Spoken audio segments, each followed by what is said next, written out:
Are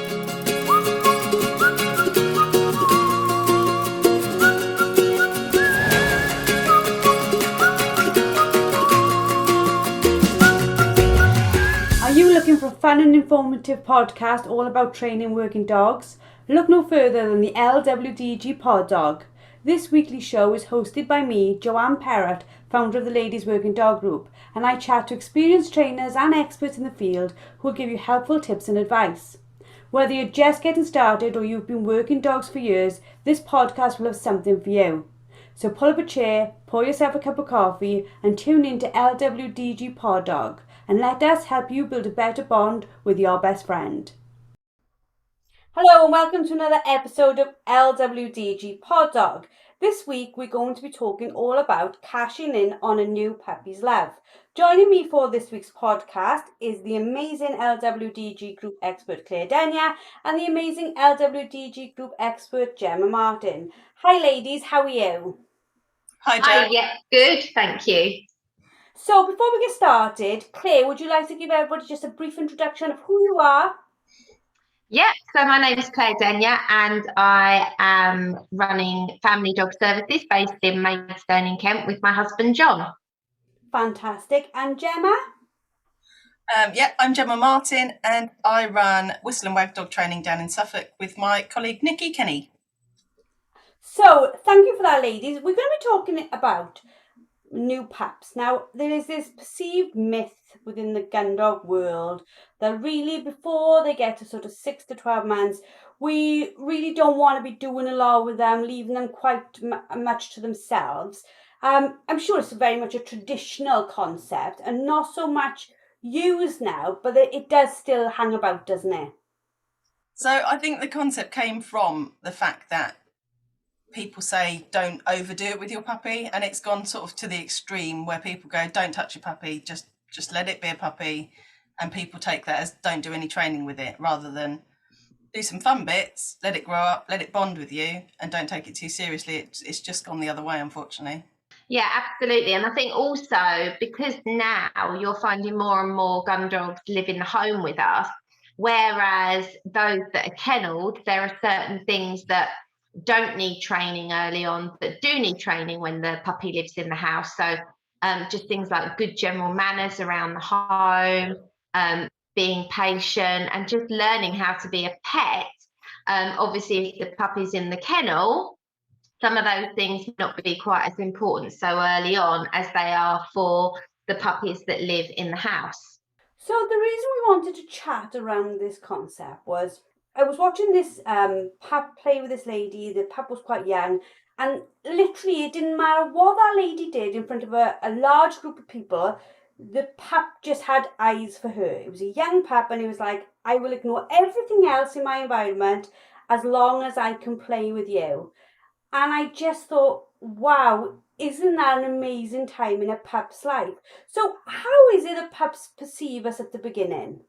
So in the beginning, until the puppies sort of hit around 5 months of age, when they start going into adolescence, we're very much a safety net and they're looking to us for guidance all the time. They tend to follow us around and they want to engage with us.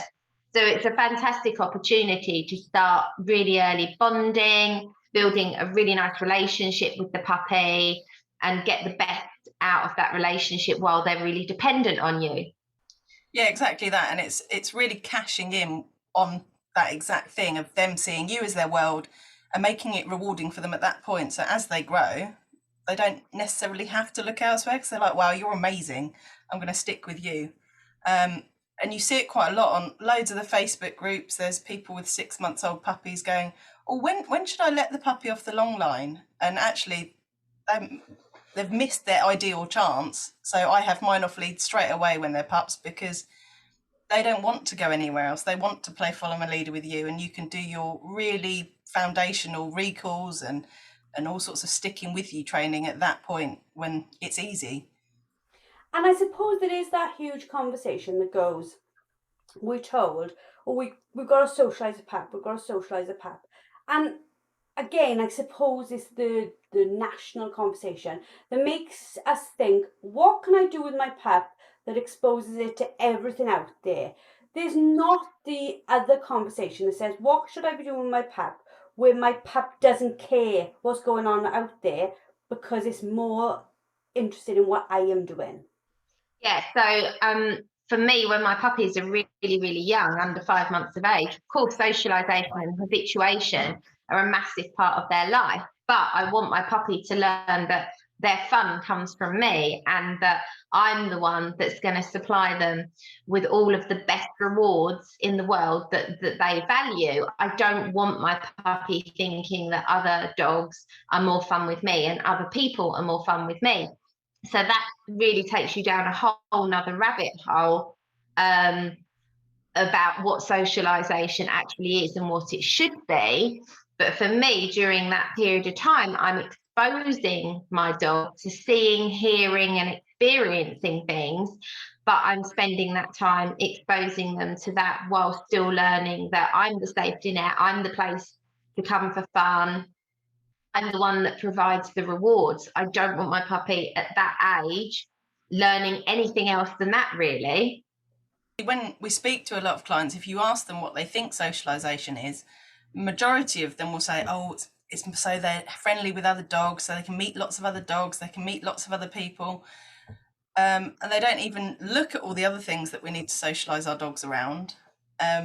Like Claire said, we want our dogs to have those experiences with us, so they can see another dog, we can walk past another dog, we can walk past another person, but they don't get any reward from that dog or that person. If they pay attention to us and play with us or whatever, they get their reward from us. So they never find that value in going up to that other dog or that other person. And I think what you just said in that sentence sort of encapsulates it a little bit, doesn't it, Jem? In the fact that we are standing there thinking we're doing the right thing on the end of a lead, letting them sniff other dogs, letting them go around. But all that time that they're doing that stuff, while we're standing there quietly on the other end of a lead, they are exploring without our involvement really whatsoever. So they are learning, actually, the best fun I can have is if I'm really independent and go around and do my own thing. And then with a gun dog pup or with a gun dog breed, when we then get to that point where we're like, actually, I want you to train now, please ignore everything out there and come play with me, it must be a big question in the dog's head of why I haven't up until now. Yeah, exactly that. So once a dog's found enjoyment in its own sort of self-rewarding behaviour, so once it's found it can hunt, and once it's found it can find things on its own, and once it's found, actually, if I just ignore your recall and go over and play with this dog, I'm going to have such a better time than if I just stayed with you and did something. So that's why it's really important when we've got our puppies that we build that bond, and then as they grow, we do things to tap into their natural drives, like hunting for your spaniels and retrieving for your labradors and things like that, things they enjoy, so that we can work together as a team rather than them looking for fun elsewhere. Because once that happens, it's much harder to rein them back in than starting off on the right track. Yeah, I agree with that completely. And I mean, most of the time when we get contacted with dogs with poor recall, dogs that pull and lunge on the lead towards people or dogs, if you go right back, usually this comes right back to what happened during that puppy's early time of socialization, and that they were being allowed to go up to every dog, go up to every person. They found that really rewarding. And the owners weren't that involved in it at all and weren't spending the time building that bond and showing the dog that actually being around me is where the fun is and I'm the one that provides the rewards. The dog has learned that everything rewarding is elsewhere. And then you're like Jemma said, you're unpicking bad things and trying to rebuild, which is way, way harder than just setting the right foundations early on.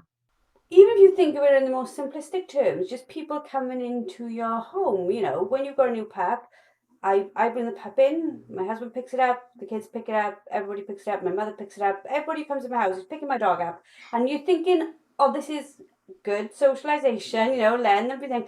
And I've got to be honest, in the many, many years I've been around dogs, I've never once thought, hold on, I should be actually stopping that. I should be in showing them it's lovely for them to be around all those people, but still stay by me, mate.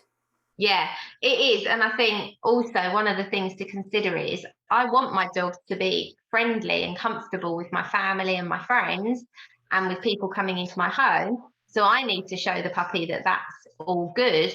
But what I want to avoid is my puppy thinking that they get their rewards and their fun with strangers and people that I don't need them to be friendly and sociable with. You know, gun dog breeds are gregarious by nature. They're friendly by nature most of the time. So we don't need to be encouraging that too much. And that goes the same for dogs. We're not saying that your dog shouldn't be happy to say hello to other dogs and shouldn't be happy to sit around other dogs. But we need to look at things like teaching a polite greeting. So they're allowed to go up and sniff. And when they disengage, that's when they get the rewards from us. So we ask them to come away and they get rewarded for coming away. So the reward isn't saying hello to that dog. They've done the good bit, been polite. And when they've come back to us or come away with us, that's the good bit. And you can start all that really basic being calm around other dogs when they're really young as well. So you can practice sitting with your friends and doing all of that. So they're getting rewarded from you and not the other dogs. So before 5 months, or roughly around 5 months, we have this time when we don't even need to do a lot for the dog to think that we are the most amazing thing in the world. They absolutely adore us. What happens after 5 months that changes the landscape for us? So you've got things like hormonal changes, and you've got them developing skills, and all of those innate behaviours that are in them naturally are starting to come out. So they might get more interested in scents. They might be more interested in what's going on around them. They might be more confident, and also hormones as well. You know, if you think about a really little puppy, like Jem said earlier, she gets the long line. She doesn't use a long line with a little puppy. Well, neither do I, because what I do is I encourage the puppy to understand that they need to keep an eye on me. So I'll play a little game of follow me. I'll walk in the opposite direction. They'll catch me up. I'll reward them and play with them. And then we'll go off. And if they pull ahead of me, I'll change directions. So they catch me up again, and then we play. So I'm teaching the puppy really, really early on that they need to pay attention to me. I'm not going to follow them and keep check on them. It's the other way around. They need to keep an eye on me. So added to what Claire's just said, I think a lot of it also comes from, as well as all this surge in hormones and how dogs are becoming adult and finding their feet, I think people also become a little bit complacent because the first bit's been so easy and it's been lovely and the dog's been following them. They've maybe got a bit lax with sort of asking the dog to not do things or correcting them where they've gone a little bit too far, because in the past the dogs always come back and the dogs always wanted them, and when they start finding these new things, I think people notice it a little bit too late and the dog's already got that little bit of confidence and gone that little bit too far, and then they start reining them in. So we've got this bit before roughly 5 months where maybe we don't cash in enough on how they perceive us. So, but because of the way they perceive us, we think it's all going swimmingly. Then we hit 5 months, they're like, I'm going to do my own thing, matey, because I've got all these other things going on. The way we've been sort of, not deluded, but because they've been like, oh my God, you're the best thing since sliced bread, because of that, we really haven't put in the groundwork that we need to really cement the bond, have we?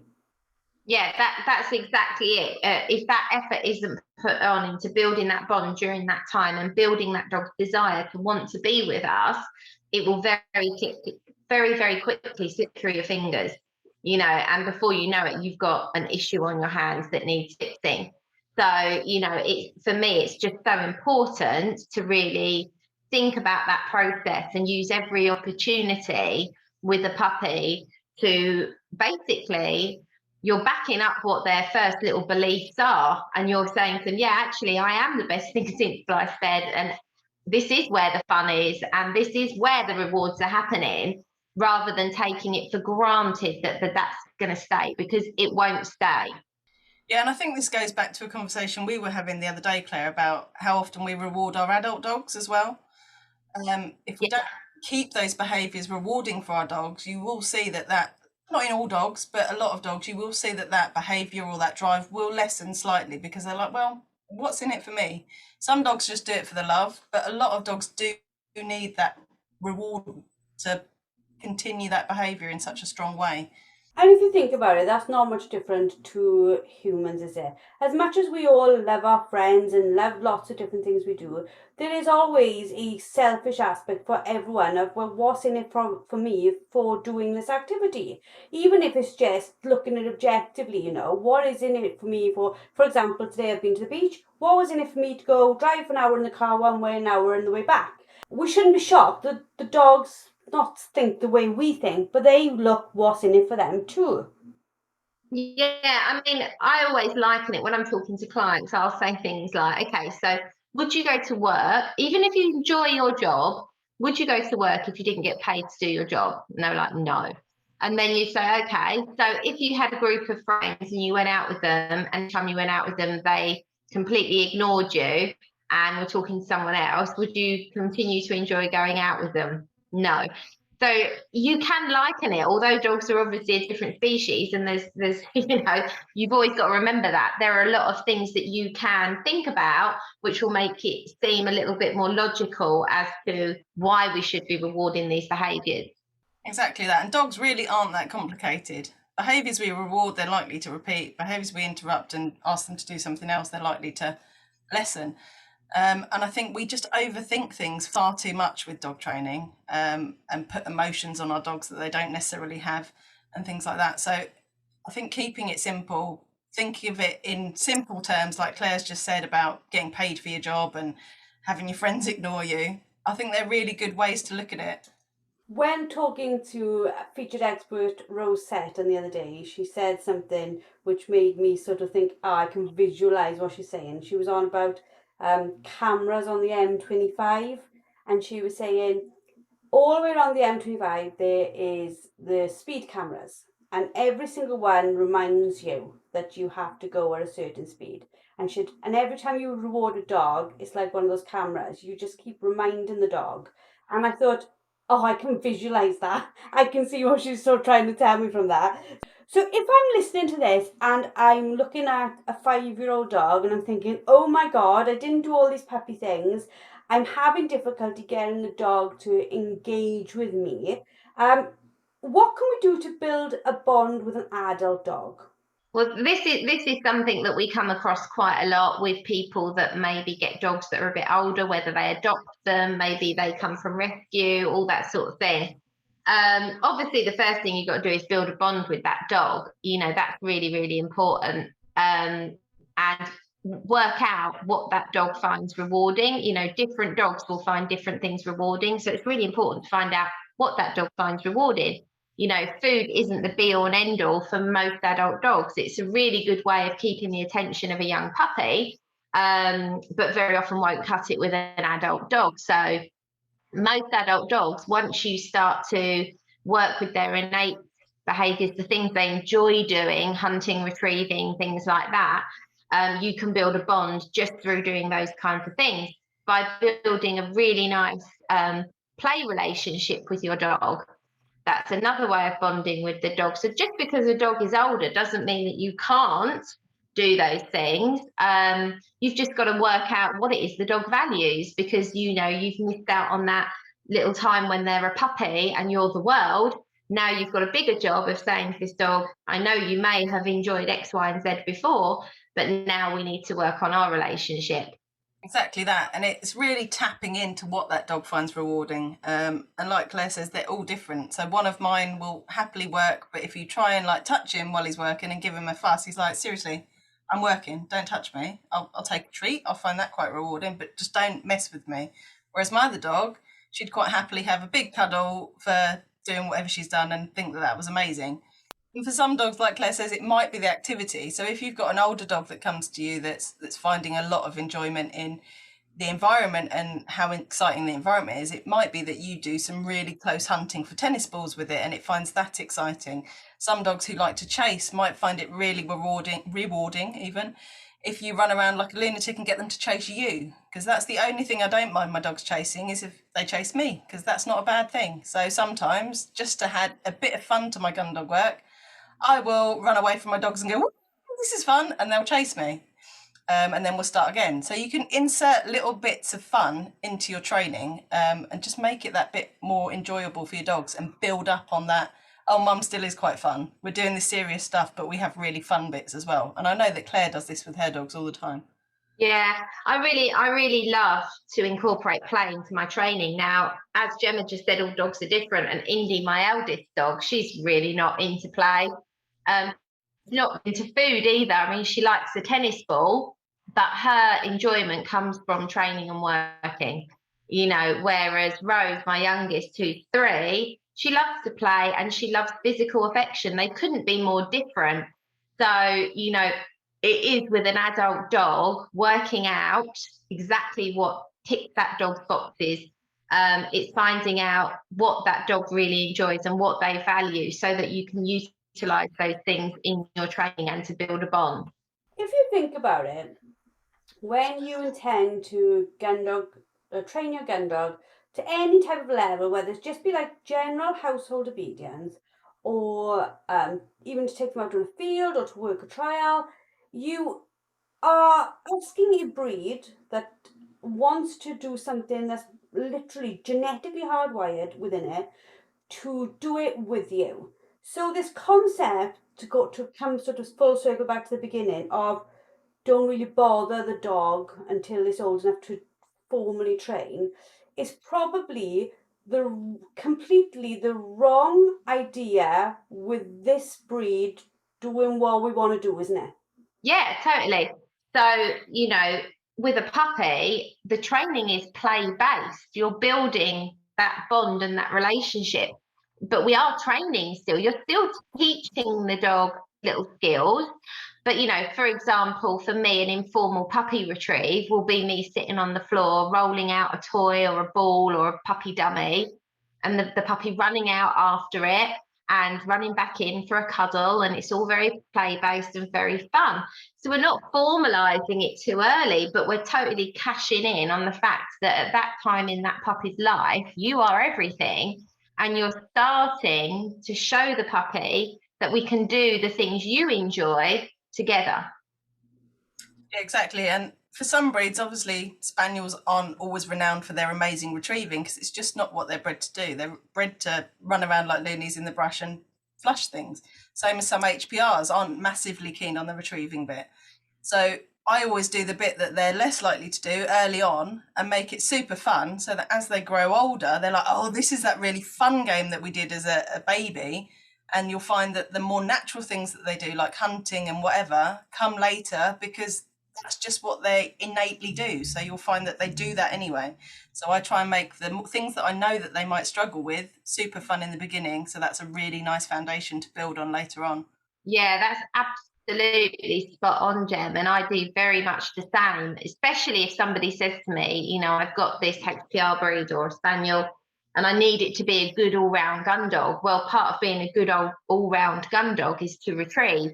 So as Jem said, we'll teach that puppy really young that retrieving is fun, so that as all of those natural abilities start to come out as well, the puppy already has a love for retrieving. So you don't have that panic or that fear, this dog doesn't like retrieving. You've already put that in with the puppy.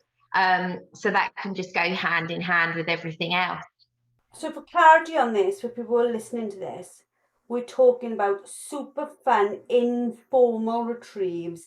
These aren't in any way the type of retrieves we see in an older dog. These are just, let's have some fun getting something. Yeah, absolutely. But one thing to mention with that, always bear in mind with puppies, they're teething. So, if you're working with a young puppy and they suddenly seem to be doing some behaviours with what they're retrieving that don't look quite right, or they look uncomfortable, or they suddenly get turned off, always bear in mind that actually they could be teething.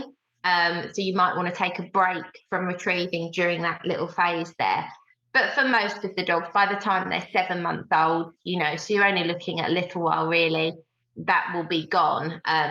Personally, I've seen very few dogs that it has had a negative impact on, but it's always just worth mentioning that so that people aren't pushing something and it could be uncomfortable. The other thing to note with that is we're saying about making it fun, and Claire was sitting on the floor with her puppies. That's exactly right.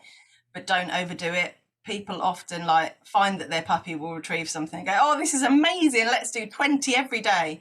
And they quickly turn off the puppy to retrieving. So Keep it fun, do a couple and leave it at that. The other common mistake people often make with puppies is that they're very eager to take the thing out of their mouth. With puppies especially, it's really important to get them coming right into you, and it's the only time I don't really mind the dogs jumping all over me. So my cockers will come right up into my chest and they'll have a fuss, and I'll touch them all over before I even go anywhere near what they've retrieved.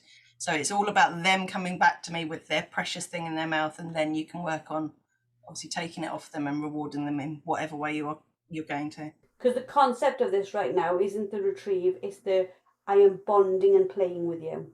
Yeah. Fantastic. Well, thank you, ladies, for another amazing podcast. For some references for places you can go to continue this conversation, you've also got a fantastic masterclass by LWDG group expert Samantha Thornycroft-Taylor on puppies and play. There's also loads of other courses that you might find fantastic. Please go along to the website www.thelwdg.com. It's a brand new website and you can search by a load of different things and look at all the courses that we have available to you. So that's all for now. Thank you very much, ladies, and I'm sure we're speaking to you soon. And for the listeners, thank you very much, and we'll speak to you all next week. Thank you for listening to LWDG Pod Dog with me, Jo Parrott. Now, we all know training a dog takes time, energy and patience, but our lives can be really, really busy. Don't worry, the LWDG has got you covered. Join us for our free planning workshop where we'll show you how to use short 10-minute training sessions each day to fast forward your dog's education. Our experts have years of experience in training dogs and will help you get started on the right foot. Register now and start making progress with your furry friend today. Go to our Facebook page, the Ladies Working Dog Group, and click on the pinned post, or visit www.thelwdg.com.